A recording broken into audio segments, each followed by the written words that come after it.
ಕಟಕ ರಾಶಿ. ಇನ್ನ ಕಟಕ ರಾಶಿಗೆ ಅಧಿಪತಿ ಬಂದು ಚಂದ್ರ ಗ್ರಹ ಆಗಿರ್ತಾನೆ. ಕಟಕ ರಾಶಿಯಲ್ಲಿ ಯಾವ್ಯಾವ ನಕ್ಷತ್ರ ಬರುತ್ತಪ್ಪ ಅಂದ್ರೆ, ಇನ್ನು ಉಳಿದ ಪುನರ್ವಸು ನಕ್ಷತ್ರ ಬಂದು ಇದರಲ್ಲಿ 4ನೇ ಪಾದ ಬರ್ತಾನೆ. 4ನೇ ಪಾದ ಕಂಟಿನ್ಯೂ ಆಗುತ್ತೆ.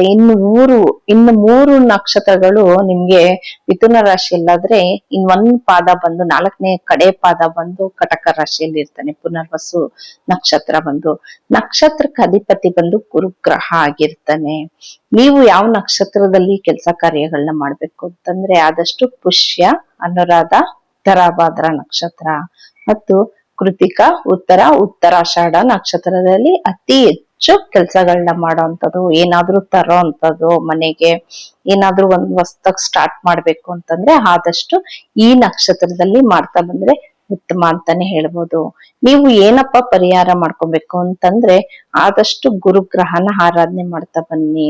ಆದಷ್ಟು ದಕ್ಷಿಣ ಮೂರ್ತಿ, ಸಾಯಿಬಾಬಾ ಅಥವಾ ರಾಘವೇಂದ್ರ, ನಿಮ್ಗೆ ಯಾವ ದೇವ್ರ ಮೇಲೆ ಅತಿ ಹೆಚ್ಚು ಒಲವು ಇರುತ್ತೋ ಆ ದೇವ್ರನ್ನ ನೀವು ಆರಾಧನೆ ಮಾಡ್ತಾ ಬನ್ನಿ. ಅಲ್ಲಿಗೆ ಯಥೇಚ್ಛವಾಗಿ ಕಡ್ಲೆಕಾಳನ್ನ ದಾನ ಮಾಡ್ತಾ ಬನ್ನಿ. ನೀವು ಅರಶಿನ ತಗೊಂಡೋಗಿ ದೇವಸ್ಥಾನಕ್ಕೆ ಕೊಡ್ತಾ ಬಂದ್ರೆ ತುಂಬಾ ಒಳ್ಳೇದು.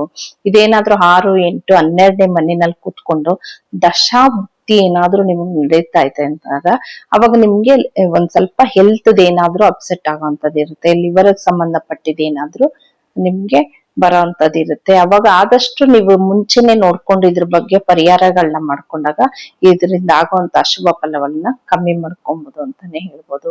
ಇದಿಷ್ಟು ಒಂದು ಪುನರ್ವಸು ನಕ್ಷತ್ರ. ಮುಂದಿನ ನಕ್ಷತ್ರ ಬಂದು ಪುಷ್ಯ ನಕ್ಷತ್ರ. ಇದು ಬಂದು ಕಟಕ ರಾಶಿಯಲ್ಲಿ ಪುಷ್ಯ ನಕ್ಷತ್ರ. ನಕ್ಷತ್ರಕ್ಕೆ ಅಧಿಪತಿ ಬಂದು ಶನಿ ಗ್ರಹನೇ ಆಗಿರ್ತಾನೆ. ಇದು ಬಂದು ನಿಮ್ಗೆ ದೇವ್ಗಣನೆ ಆಗಿರ್ತಾನೆ. ಈ ನಕ್ಷತ್ರಕ್ಕೆ ದೇವ್ಗಣ ಆಗಿರ್ತಾನೆ. ಶನಿ ಗ್ರಹ ಬಂದು ಅಧಿಪತಿ ಆಗಿರುತ್ತೆ. ಇದರಲ್ಲಿ ಯಾವ್ಯಾವ ಅಕ್ಷರಗಳು ಬರುತ್ತಪ್ಪ ಅಂದ್ರೆ, ಹೂ, ಹೇ, ಹೋ ಮತ್ತೆ ಡ, ಇಷ್ಟು ಅಕ್ಷರಗಳು ಬರುತ್ತೆ. ನೀವ್ ಯಾವ ನಕ್ಷತ್ರದಲ್ಲಿ ಅತಿ ಹೆಚ್ಚು ಕೆಲಸ ಕಾರ್ಯಗಳನ್ನ ಮಾಡ್ಬೇಕಾಗತ್ತೆ ಅಂತಂದ್ರೆ, ನೀವು ಜ್ಯೇಷ್ಠ ಮತ್ತೆ ರೇವತಿ ನಕ್ಷತ್ರ ಮತ್ತೆ ಆಶ್ಲೇಷ ನಕ್ಷತ್ರ, ಈ ಮೂರೂ ನಕ್ಷತ್ರದಲ್ಲಿ ಆದಷ್ಟು ಕೆಲಸ ಕಾರ್ಯಗಳನ್ನ ಮಾಡೋವಂಥದ್ದು, ಏನಾದ್ರೂ ತರೋಂಥದ್ದು ಮಾಡಿದಾಗ ತುಂಬಾ ಶುಭ ಫಲವನ್ನ ಕಾಣ್ತೀರಾ. ಆಶ್ಲೇಷ, ಜ್ಯೇಷ್ಠ, ರೇವತಿ ನಕ್ಷತ್ರದಲ್ಲಿ ಏನಾದ್ರೂ ಮನೆಗ್ ತಿನ್ಸಿ ತರೋಂಥದ್ದು, ಏನಾದ್ರೂ ಮಾಡೋವಂಥದ್ದು, ಕೊಡೋವಂಥದ್ದು, ಪ್ರತಿಯೊಂದು ಈ ನಕ್ಷತ್ರಗಳನ್ನ ಆದಷ್ಟು ಫಾಲೋ ಮಾಡ್ತಾ ಬನ್ನಿ. ಇನ್ ರೋಹಿಣಿ, ಹಸ್ತ, ಶ್ರವಣ ನಕ್ಷತ್ರ, ಈ ನಕ್ಷತ್ರಗಳು ಕೂಡ ನಿಮ್ಗೆ ಅತಿ ಹೆಚ್ಚು ಶುಭ ಫಲವನ್ನ ಕೊಡುತ್ತೆ. ಈ ನಕ್ಷತ್ರನ ಆದಷ್ಟು ನೀವು ಫಾಲೋ ಮಾಡ್ತಾ ಬನ್ನಿ. ನಿಮ್ಗೆ ಏನಾದ್ರೂ ನಕ್ಷತ್ರಾಧಿಪತಿ ಏನಾದ್ರೂ 6, 8, 12ನೇ ಮನೆಯಲ್ಲಿದ್ದಾಗ ಅತಿ ಹೆಚ್ಚು ನೀವು ಎಳ್ಳೆಣ್ಣೆನ ದಾನ ಮಾಡ್ತಾ ಬನ್ನಿ. ಯಾಕೆಂದ್ರೆ ಶನಿ ಗ್ರಹ ಮಂದ ಗ್ರಹ ಆಗಿರೋದ್ರಿಂದ ಅದು ತುಂಬಾ ವರ್ಷಗಳ ಅಂದ್ರೆ 2.5 ವರ್ಷ ಅಲ್ಲೇ ಕೂತ್ಕೊಂಡಿರ್ತಾನೆ. 12ನೇ ಮನೆ, 8ನೇ ಮನೆ ಅಂತ ಏನಾದ್ರೂ ಇದ್ದಾಗ ನಿಮ್ಗೆ ಅದನ್ನ ಪರಿಹಾರ ಮಾಡ್ಕೊಳ್ಳಿ. ದಶಾಭುಕ್ತಿ ನಡೀತಿಲ್ಲ ಅಂದ್ರೂ ಕೂಡ ಇದ್ರು 6, 8, 12ನೇ ಮನೆಯಲ್ಲಿ ಕೂತ್ಕೊಂಡಾಗ ಆದಷ್ಟು ಪರಿಹಾರ ಮಾಡ್ಕೊಳ್ಳೋದು ತುಂಬಾ ಉತ್ತಮ ಅಂತಾನೆ ಹೇಳ್ತೀನಿ. ಯಥೇಚ್ಛವಾಗಿ ಎಳ್ಳೆಣ್ಣೆನ ಒಂದು ಬಟ್ಲಲ್ಲಿ ಹಾಕೊಂಡು ಅದ್ರಲ್ಲಿ ನಿಮ್ಮ ಮುಖನ ನೋಡಿ ಅದನ್ನ ಆದಷ್ಟು ಆಂಜನೇಯನ ದೇವಸ್ಥಾನಕ್ಕೆ ಕೊಡ್ತಾ ಬನ್ನಿ. ಇದ್ರ ಪ್ರಭಾವ ತುಂಬಾ ಕಮ್ಮಿ ಆಗತ್ತೆ. ಎಳ್ಳನ್ನ ದಾನ ಮಾಡ್ತಾ ಬನ್ನಿ. ವೃದ್ಧರಿಗೆ ನೀವು ಏನಾದ್ರೂ ಊಟ ಕೊಡೋಂಥದ್ದು, ಮೊಸರನ್ನ ಕೊಡೋಂಥದ್ದು, ಇದನ್ನ ಮಾಡ್ತಾ ಬಂದಾಗ ನಿಮ್ಗೆ ಇದರಿಂದ ಆಗುವಂತ ಅಶುಭ ಫಲವನ್ನ ಕಮ್ಮಿ ಮಾಡ್ಕೊಬಹುದು ಅಂತಾನೆ ಹೇಳ್ತೀನಿ. ಇದಿಷ್ಟು ಒಂದು ಪುಷ್ಯ ನಕ್ಷತ್ರದ ಗುಣಗಳನ್ನ ಹೇಳಿದ್ದೀನಿ. ಅದಕ್ಕೆ ಏನ್ ಪರಿಹಾರ ಮತ್ತೆ ಯಾವ ನಕ್ಷತ್ರದಲ್ಲಿ ಕೆಲಸ ಕಾರ್ಯ ಮಾಡ್ಬೇಕು ಅಂತ ಹೇಳಿದೀನಿ. ಇನ್ನ ಮುಂದಿನ ನಕ್ಷತ್ರ ಬಂದು ನಿಮ್ಗೆ ಆಶ್ಲೇಷ ನಕ್ಷತ್ರ. ಕಟಕ ರಾಶಿಯಲ್ಲಿ ಮುಂದಿನ ನಕ್ಷತ್ರ ಆಶ್ಲೇಷ ನಕ್ಷತ್ರ ಆಗಿರುತ್ತೆ. ಆಶ್ಲೇಷ ನಕ್ಷತ್ರಕ್ಕೆ ಅಧಿಪತಿ ಬಂದು ಬುಧ ಗ್ರಹನೇ ಆಗಿರ್ತಾನೆ. ಇದು ಒಂದು ರಾಕ್ಷಸ ಗಣವನ್ನ ಹೊಂದಿರುತ್ತೆ. ಇದು 4 ಪದನು ಇದೇ ರಾಶಿಯಲ್ಲೇ ಇರುತ್ತೆ ನಿಮ್ಗೆ. ಇದಕ್ಕೆ ಯಾವ್ಯಾವ ಅಕ್ಷರಗಳು ಬರುತ್ತೆ ಅಂದ್ರೆ, ಡಿ, ಡು, ಡೆ, ಡೋ, ಇಷ್ಟು ಅಕ್ಷರಗಳು ಬರುತ್ತೆ ನಿಮ್ಗೆ ಆಶ್ಲೇಷ ನಕ್ಷತ್ರದಲ್ಲಿ ಕಟಕ ರಾಶಿಯಲ್ಲಿ. ನೀವು ಯಾವ್ದಪ್ಪ ನಕ್ಷತ್ರನ ತುಂಬಾ ಅತಿ ಹೆಚ್ಚು ಪಾಲಿಸ್ಬೇಕು ಅಂತಂದ್ರೆ, ಆದಷ್ಟು ಬಂದು ನೀವು ಕುಜ ನಕ್ಷತ್ರನ ಆದಷ್ಟು ನೀವು ಕುಜ ಅಂದ್ರೆ ಮೃಗಶಿರ, ಚಿತ್ತ, ಧನಿಷ್ಠ ನಕ್ಷತ್ರನ ಅತಿ ಹೆಚ್ಚು ಫಾಲೋ ಮಾಡೋದು ತುಂಬಾ ಒಳ್ಳೇದು ಅಂತಾನೆ ಹೇಳ್ತೀನಿ.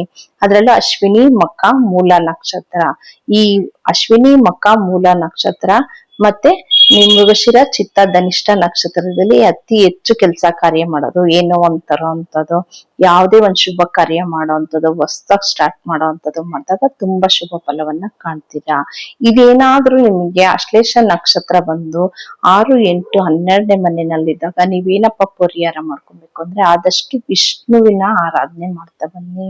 ವಿಷ್ಣುವಿನ ದೇವಸ್ಥಾನಕ್ಕೆ ಯಥೇಚ್ಛವಾಗಿ ಹೆಸರು ಕಾಳನ್ನ ದಾನ ಮಾಡ್ತಾ ಬನ್ನಿ.